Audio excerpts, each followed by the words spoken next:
Hello दोस्तों, क्या हाल है। तो आज हम पढ़ने वाले हैं क्लास 12 का नया चैप्टर जिसका नाम है द टाइगर किंग। तो चलिए चैप्टर को शुरू करते हैं बिना टाइम वेस्ट किए। इस चैप्टर के जो राइटर हैं उनका नाम है कल्कि। इस कहानी के जो मेन कैरेक्टर है वो है प्रतिबंधपुरम के राजा जिनका नाम है His Highness जमींदार जनरल किलीदार मेजर सातव्यग्रह संहारी महाराजा बिरजा विश्व भुवना सम्राट सर जीलानी युंग युंग बहादुर MAD ACTC और CRCK। भले ही इनके इतने सारे नाम हो लेकिन लोग उन्हें बस एक ही नाम से जानते हैं, वो नाम है टाइगर किंग। आप लोगों को आगे पता चलेगा कि लोग इनको टाइगर किंग के नाम से क्यों जानते हैं। तो चलिए कहानी को शुरू करते हैं।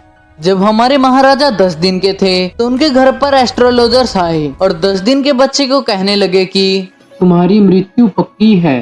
इसको सुनने के बाद वो 10 दिन का बच्चा बोलने लगा, तुमने इसमें नया क्या बता दिया। ये तो सभी को पता है कि जो एक बार जन्म ले लेता है उसका मरना तो होता ही है। तुम्हारी बात में अगर कोई लॉजिक है तो बताओ, मैं तब तुम्हारी बात को मानूं। ये देखकर कि 10 दिन का बच्चा बोल रहा है, वहाँ खड़े सभी लोग एकदम हैरान हो गए कि भाई साहब 10 दिन का बच्चा बोल रहा है। और फिर एस्ट्रोलॉजर कहता है कि तुम्हारी जो मौत है वो शेर के कारण होगी, क्योंकि तुम्हारा बर्थ बुलहार में हुआ है और बुल शेर का बहुत बड़ा दुश्मन होता है, इसलिए तुम्हारी मौत एक शेर के कारण होगी। ये सुनकर वो बच्चा बोला कि टाइगर्स को कह दो कि वो सावधान हो जाए, अब मैं आ रहा हूँ।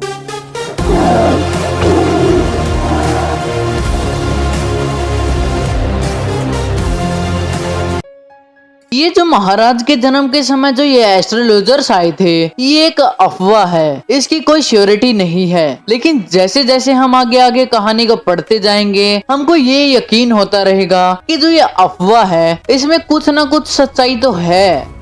और जैसे जैसे हमारे टाइगर किंग बड़े होते जा रहे थे वो बस इंग्लिश काओ का दूध पीते थे, इंग्लिश मूवी देखते थे, इंग्लिश टीचर से पढ़ते थे और जो उनकी नैनी है वो भी इंग्लिश थी। और जिस टाइम ये कहानी लिखी गई है उस समय ब्रिटिशर्स का काफी ज्यादा इन्फ्लुएंस था, इसलिए जितने भी पूरे देश में राजकुमार थे वो सभी लोग इंग्लिश को बहुत ज्यादा प्रायोरिटी देते थे, क्योंकि वो मानते थे कि इंग्लिश सब कुछ है। फिर जब हमारे राजा 20 साल के हो गए थे तब उन्हें प्रतिबंधपुरम का राजा बना दिया गया। और महाराजा के बर्थ के टाइम एस्ट्रोलॉजर्स ने जो भविष्यवाणी की थी वो सभी लोगों को याद आने लग गई और महाराज को भी ये बात याद आने लग गई। फिर महाराज सोचते हैं कि अगर मैं अपनी खुद की रक्षा के लिए 1 या 2 टाइगर को मार दूं तो किसी को कोई दिक्कत भी नहीं होगी। ये बात सोचने के बाद फिर राजा एक शेर को मार देता है। फिर महाराजा एस्ट्रोलॉजर के पास जाता है और कहता है कि अब क्या कहना चाहोगे आप, अब तो मैंने एक शेर को भी मार दिया है। तुमने ये टाइगर तो मार लिया, अब तुम आराम से बाकी बचे हुए 99 टाइगर और मार दो। 99 टाइगर्स? तुम 99 टाइगर को तो मार दोगे, लेकिन तुम्हें जो खतरा है ना वो 100वें टाइगर से है। अच्छा, अगर मैं 100वें टाइगर को भी मार दूं तो? अगर आप ऐसा कर लेते हैं ना तो मैं अपनी सारी एस्ट्रोलॉजी की किताबों को जला दूंगा और मैं अपनी चोटी काट कर एक इंश्योरेंस एजेंट बन जाऊंगा। एस्ट्रोलॉजर की ये बात सुनकर महाराज एकदम गुस्सा हो जाते हैं। फिर जो हमारे महाराज है पूरे किंगडम में हंटिंग को बैन कर देते हैं और महाराज कहते हैं कि मेरे अलावा पूरे किंगडम में कोई भी टाइगर को नहीं मारेगा। अगर कोई ऐसा करता है तो उसकी जमीन और प्रॉपर्टी को छीन लिया जाएगा और मैं अपनी स्टेट की समस्या पर तभी ध्यान दूंगा जब मैं 100वें टाइगर को भी मार दूंगा। फिर महाराजा टाइगर्स के हंट के लिए निकल जाते हैं और कई बार महाराजा की गोली शेर के नहीं लग पाती थी। फिर कई बार निशाना चूक जाने की वजह से महाराज उस टाइगर को अपने हाथों से भी मार देते थे। ऐसा चल ही रहा था, लेकिन फिर कहानी में एक नया मोड़ आ गया। प्रतिबंधपुरम में एक हाई रैंक्ड ब्रिटिशर ऑफिसर की एंट्री होती है और वो कहता है कि मुझे भी टाइगर को मारना है, मेरा शौक है टाइगर्स को मारना, मेरे को टाइगर्स को मार के उनके साथ फोटो खिंचवाने में बड़ा मजा आता है। लेकिन फिर महाराज उसको मना कर देते हैं। मैं इसको सीधा मना तो नहीं कर सकता क्योंकि ये एक हाईली रैंक्ड ब्रिटिशर ऑफिसर है।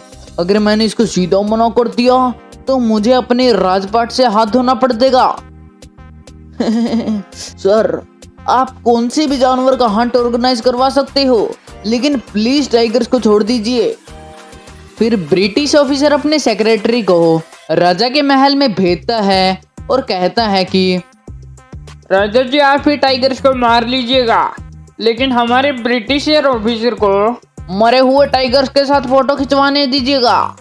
लेकिन हमारे महाराज मना कर देते हैं, क्योंकि अगर वो उस ब्रिटिशर ऑफिसर को हाँ कर देते हैं तो उस किंगडम में बहुत सारे ब्रिटिशर ऑफिसर आ जाएंगे और मांग करने लगेंगे कि हम भी टाइगर हंट करेंगे।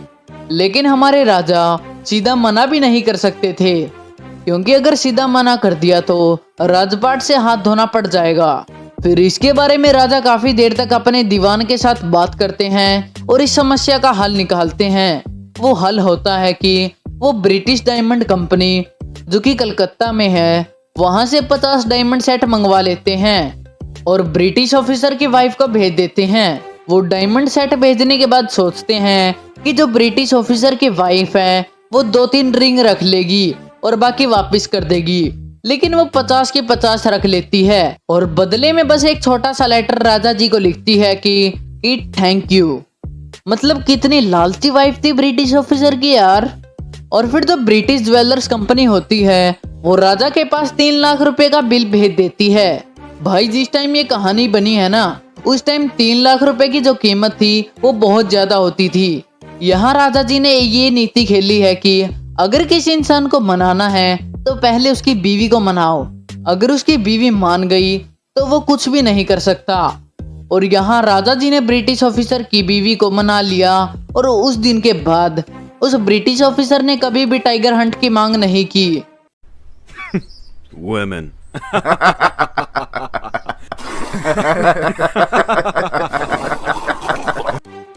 फिर राजा के लिए एक और बड़ी प्रॉब्लम आ जाती है। वो है कि राजा के किंगडम के जितने भी टाइगर्स थे वो सभी खत्म हो जाते हैं। इसको देखकर राजा अपने दीवान को बुलाते हैं और कहते हैं आप एक लिस्ट तैयार करो और देखो कि किस किंगडम में कितने टाइगर हैं, और जिस किंगडम में सबसे ज्यादा टाइगर हो उस किंगडम में ये भी देखो कि वहाँ कोई सुंदर सी प्रिंसेस भी है क्या, जिससे कि मैं शादी कर सकूं। जी राजा जी, जरूर से जरूर, मैं अभी ढूंढ लाता हूँ। फिर महाराज के कहने पर दीवान एकदम सही किंगडम ढूंढता है जिसमें टाइगर्स की जनसंख्या काफी ज्यादा थी, और फिर महाराजा उस किंगडम की एक रॉयल प्रिंसेस से शादी कर लेते हैं। और फिर महाराज जब भी अपने ससुर के किंगडम में जाते तो वो 5 से 6 टाइगर्स को हर बार में मार के आते, और ऐसे करते करते महाराज ने 99 टाइगर्स को मार दिया। और महाराज उन सभी टाइगर्स को मार मार के उनकी स्किन को उनके पैलेस में लटका देते और उनके ऊपर नंबर लिख देते। फिर इन 99 टाइगर्स को मारने के बाद महाराज काफी ज्यादा एक्साइटेड थे उस 100वें टाइगर को मारने के लिए। इसके साथ साथ महाराज ये भी याद रखते हैं कि 100वां टाइगर को मारने में उनको थोड़ा सावधान रहना पड़ेगा, क्योंकि एस्ट्रोलॉजर ने कह रखा है कि जो 100वां टाइगर है वो उनके लिए खतरनाक साबित हो सकता है। लेकिन फिर क्या होता है कि जो ये 100वां टाइगर होता है वो राजा को मिलता ही नहीं। राजा काफी ज्यादा कोशिश करता है इस 100वें टाइगर को ढूंढने के लिए, लेकिन वो नहीं मिल रहा था, क्योंकि महाराज के ससुर के किंगडम में भी जितने भी टाइगर थे वो सारे खत्म हो गए थे। लास्ट टाइगर को ढूंढने में काफी ज्यादा मुश्किल हो गया था और राजा चाहते थे कि आखिरी टाइगर को मार के खेल खत्म कर दिया जाए। लेकिन फिर महाराजा के पास एक खुशखबरी आती है। महाराज, हमारे पास वाले गांव में भेड़ें गायब होती जा रही हैं और मुझे यह शक है कि जरूर से जरूर इन सब के पीछे कोई बाघ ही है। क्या कहा? अरे वाह, मजा आ जाएगा। तुम्हारी ये बात सुनकर मैं एकदम खुश हो गया हूँ, और इस खुशी के मौके पर उस गांव के सभी लोगों के लिए 3 साल तक टैक्स एकदम मुफ्त कर दो, और उनको 3 साल तक कोई भी टैक्स भरने की जरूरत नहीं है। और फिर राजा उस गांव में चले जाते हैं और काफी समय तक वहां पर रहते हैं, और उनको वहां कोई भी टाइगर नहीं मिलता, जिसकी वजह से वो गुस्सा हो जाते हैं, जिसके कारण कई ऑफिसर्स को अपनी जॉब गंवानी पड़ गई।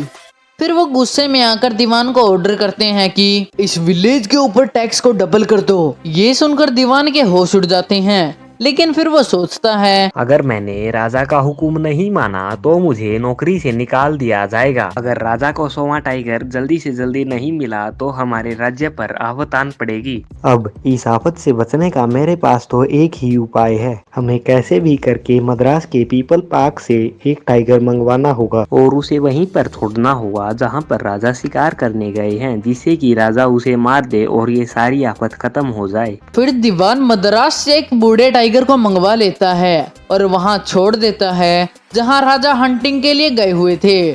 फिर जो बूढ़ा टाइगर है वो राजा के सामने आ जाता है और राजा उसको देखकर बंदूक निकालता है और उस पर गोली चला देता है। वो टाइगर फिर गिर जाता है। फिर राजा ये देखकर काफी ज्यादा खुश हो जाता है और वो अपने सेनापति को कहता है कि जाओ इसको उठाकर मेरे पैलेस में लगा देना। ये कहकर राजा खुश होकर वहां से चला जाता है। लेकिन फिर जैसे ही राजा के सेनापति उस बूढ़े टाइगर के पास जाते हैं तो वो देखते हैं कि अरे भैंसिया की टांग, इसको तो गोली लगी ही नहीं है, ये तो बंदूक की आवाज सुनकर बेहोश हो गया।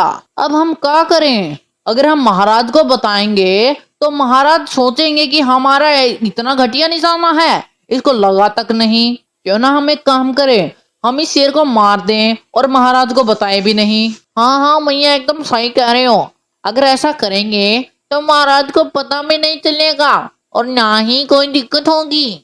फिर उन दोनों ने उस टाइगर को मार दिया और महाराज खुश होते होते अपने घर चले गए। और फिर जहाँ उस 100वें टाइगर को दफनाया गया वहां पर एक बड़ा सा टॉम बनाया जाता है। महाराज खुश हो गए थे कि सब कुछ टेंशन खत्म हो गई है। उन्होंने 100वें टाइगर को भी मार दिया। फिर कुछ दिन बाद उनके बेटे का 3rd बर्थडे आने वाला होता है और महाराज काफी ज्यादा टाइम से बिजी हो चुके थे टाइगर हंटिंग में, जिसकी वजह से वो अपने बेटे पर ध्यान भी नहीं दे पा रहे थे। इसलिए वो ठान लेते हैं कि वो प्रतिबंधपुरम के सबसे बड़े शॉपिंग मॉल में जाएंगे और अपने बेटे के लिए एक बढ़िया सा टॉय लाएंगे। फिर उनको दुकान पर एक वुडन टाइगर पसंद आ जाता है। क्या रेट है इस टाइगर का? 1000 के तेरा घर जाएगा इसमें, तेरा घर इसमें चले जाएगा पूरा। ये तो बस मैंने मजाक मजाक में मीम लगा दिया, ऐसा कुछ नहीं कहा। कहीं तुम एग्जाम में लिखा और फिर तुम्हारे टीचर कहे। तो चलिए आगे चलते हैं। फिर महाराजा उस टाइगर को खरीद कर अपने घर पर चले जाते हैं। लेकिन जब वो वुडन टाइगर होता है वो एक अनस्किल्ड कारपेंटर द्वारा बनाया गया था। वो एकदम रफ टाइगर था। फिर जब एक दिन महाराजा अपने बेटे के साथ उस टाइगर के साथ खेल रहे थे तब टाइगर की स्लाइवर राजा को चुभ जाती है। मतलब सली राजा को चुभ जाती है। क्योंकि टाइगर का सरफेस रफ था इसलिए उनको राइट फिंगर में लग जाती है। राइट फिंगर से धीरे धीरे पूरे राइट हैंड में इन्फेक्शन हो जाता है। और फिर इसके बाद मद्रास से 3 फेमस सर्जन को राजा जी के लिए बुलाया जाता है और फिर वो राजा जी को ऑपरेशन के लिए ले जाते हैं और राजा का ऑपरेशन कर देते हैं। फिर ऑपरेशन के बाद एक सर्जन बाहर आता है और कहता है ऑपरेशन सक्सेसफुल हो गया पर राजा मर गया।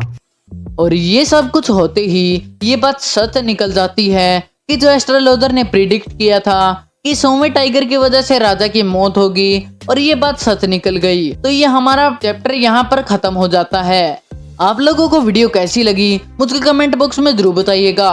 प्लीज बता देना यार, प्लीज एक बार कमेंट जरूर करता करो यार, मेरे को मोटिवेशन मिलती है आगे वीडियो बनाने के लिए। और हाँ, तुम लोगों को पता है कि काफी लंबे टाइम के बाद ये वीडियो आ रही है। इसका सबसे बड़ा कारण मैं बताऊं तो मैं बीमार हो गया था, काफी ज्यादा बीमार हो गया था। लेकिन जितनी जल्दी मैं वीडियो बना सकता था मैंने उतनी जल्दी बना दी और मैं कोशिश करूंगा आगे भी जल्द से जल्द वीडियो लाऊं। तो मिलते हैं अगली वीडियो में, तब तक के लिए बाय बाय। और कमेंट बॉक्स में जरूर बताना कि वीडियो कैसी लगी। Okay bye bye.